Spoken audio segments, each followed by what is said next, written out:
Good morning, everyone. My name is Mighty Stream, and I'm going to do your spiritual principle day in a meditation for July the 12th. If you need to reach me, feel free to do so at recoveryofhope21@gmail.com or leave a comment down below. And as soon as I see it, I promise you, I will respond to you. Thanks for all of the love you guys are showing me. The meditation for today is entitled Responsibility versus Control. Finding the line between personal responsibility and willful control is a challenge. Living Clean, Chapter 4, Letting Ourselves Go. After years of willfully trying to control our lives, our moods, and other people to get what we want, we arrive in the rooms of NA and are told we must surrender every day and turn our will over to a higher power. On top of that, an inventory shows us that being controlling is a character defect that has constantly placed our needs at the center of all of our relationships. We thought we needed that control. How else were we going to get the things done? The correct way, ours. So, what are we supposed to do then? A newer member demanded to know. Just casually sit back and not handle things because we can't control the outcome or other people? I thought I'm supposed to be responsible now. There's a fine line between being responsible and grabbing control. Few situations are black and white, all or nothing. So discerning the position of that line may be a lifelong endeavor. Few life lessons in recovery are learned in one go, but that doesn't mean we don't get better at living them. It takes much effort to gain the wisdom to know the difference between the things we can and perhaps must change and the things we must accept. So then, how? The newcomer and everyone else wants to know. The how of it is pretty standard NA stuff, isn't it? We listen to others' experience and talk about our struggles, in this area. We seek suggestions and take them. Through step work, we reveal our self-centered tendencies and find strategies to address them. We say yes when asked to help, but we don't sacrifice our needs either. We own up to our mistakes and we own up to our mistakes and own our assets too. Crucially, we start the lifelong process of assessing the difference between those two sparring voices in our heads. One is our disease that will tell us to avoid, deny, or control. And the other, which is connected to our higher power, is rooted in our values and our conscience. And yes, our responsibility to do the right thing and let go of the outcome. How can I explore this concept of personal responsibility versus willful control? What am I holding on to that I need to let go of? And what is something I'm avoiding that's my job to get done? That's a beautiful meditation. I want to take a moment of silence, followed by the we version of the Serenity Prayer, and then we can discuss it.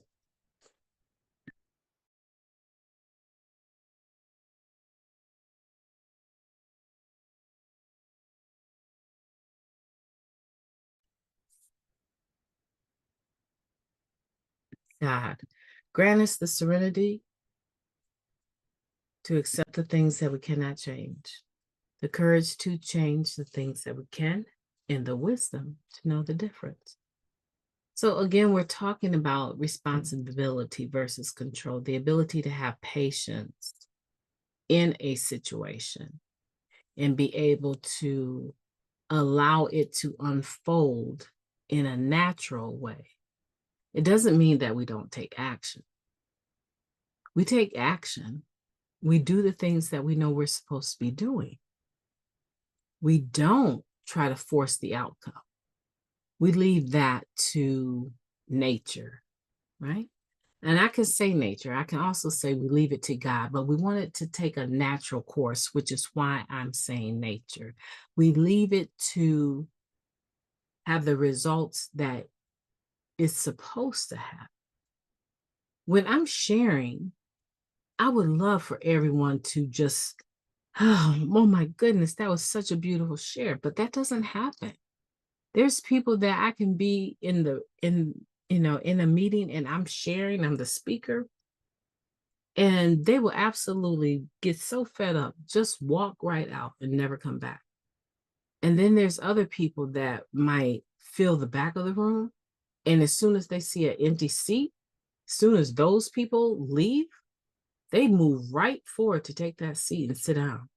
And they're one of the people in line when I'm done to give me a hug and say, man, I thought that was only my experience, but thank you for sharing. It must took a lot to be vulnerable like that. Share the truth like that. Wow, thank you. I don't feel alone anymore. I never thought I would actually hear my story, the exact same thing I went through as a child. Thank you, Mighty Stream. Huh. So I show up to do the share because I said that I would.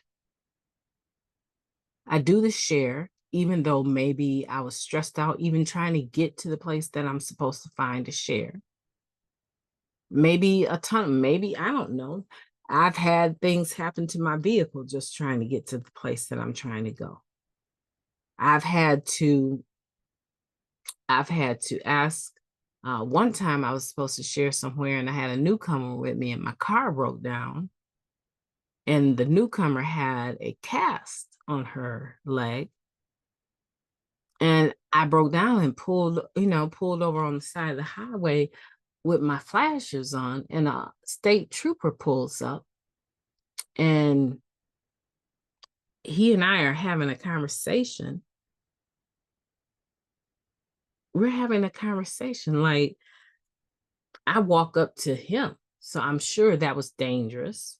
And he didn't walk back to me. I walked up to him because he's pulled over in front of me. I walk up to him and we're having this conversation. And I told him I'm supposed to be somewhere I'm supposed to be somewhere in less than 30 minutes. I don't have a way to contact the people to let them know I'm not going to be able to make it. I'm supposed to be sharing for a Narcotics Anonymous meeting. So now you can imagine where this is headed with him. And I'm crying. And I tell him I have a lady in a casket with me. Can you imagine how stupid I sounded at that moment? I walk up to a state trooper's vehicle on the side of the road. He's pulled up in front of me. I tell him I'm supposed to be at a Narcotics Anonymous meeting as the speaker, the head pin girl, right? I'm supposed to be speaking, and I have a lady in a casket with me. Do you know he immediately did a search? He immediately had to have a look. He said, "A casket?" I said, "I'm sorry, I mean a cask." And he was like, "A cask?" "Yes, her leg is broke." He's like, "Okay, let me come back there for a second." He walks back with me to my vehicle. Just, I'm just friendly. I don't have any evil intent. He's reading me well. He looks through the vehicle really quick and he's like, and where are you trying to go? And I told him the address. Do you know? We called a tow and he got me to the event. And even though I was late, I had made it at the end of the reading.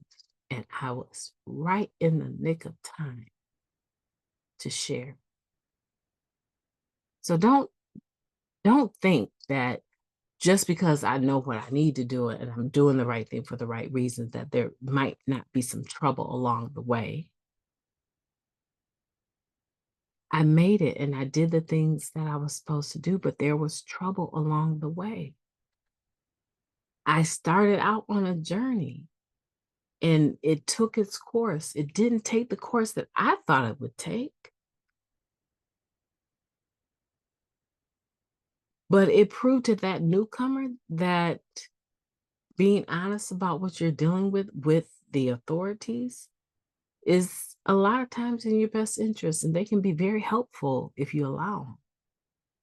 She says she never thought in a million years that she wouldn't have to show and prove who she was. She didn't have any warrants or anything, but she expected the worst. And me running my mouth was not helpful.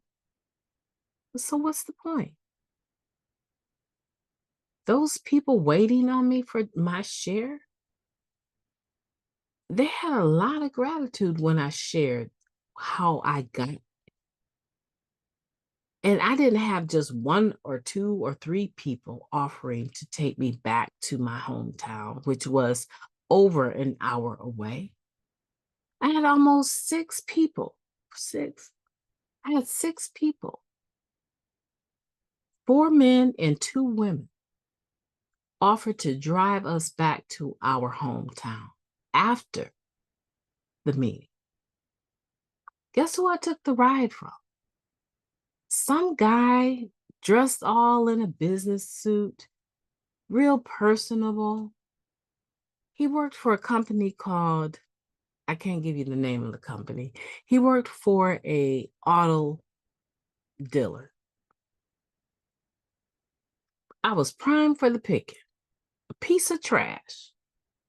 Broke down on the side of the road, and a car dealer gives me a ride back home. Do you know that car dealer sold me my next vehicle? And that vehicle was beautiful. Can you imagine? Can you imagine doing the right thing for the right reasons, trusting the outcome, even though I'm in the middle of it, the flick of it, not spouting off at the mouth, being honest, and it ended up beautifully. Not just that night being taken home, but the message was just right for everyone. Well, it seemed like it, right? At least a few people came up and got in line and hugged me. And I ended up getting a ride home from someone that had a connection. And I was able to get a vehicle that could stand the test of time. And it also happened to be my first actual car loan. That's amazing to me. So today I want you to think on responsibility versus control. I want you to take that long story that I just shared with you. And when you're faced with those two voices sparring in your head, go with the voice that pursues recovery, that pursues peace, that leads you down the path that is about well-being, not that negative voice. But leave the end results to nature. Let them unfold. Because if you're doing something and then you have to manipulate the outcome, you probably should not have been doing. You probably didn't hear correctly in your 11th step, right? Because if you had heard correctly, you would have a peace about letting it go, the end results, because you've done what you were supposed to do. My name is Mighty Stream. I've enjoyed talking to you today. I hope that you will have a beautiful day on purpose.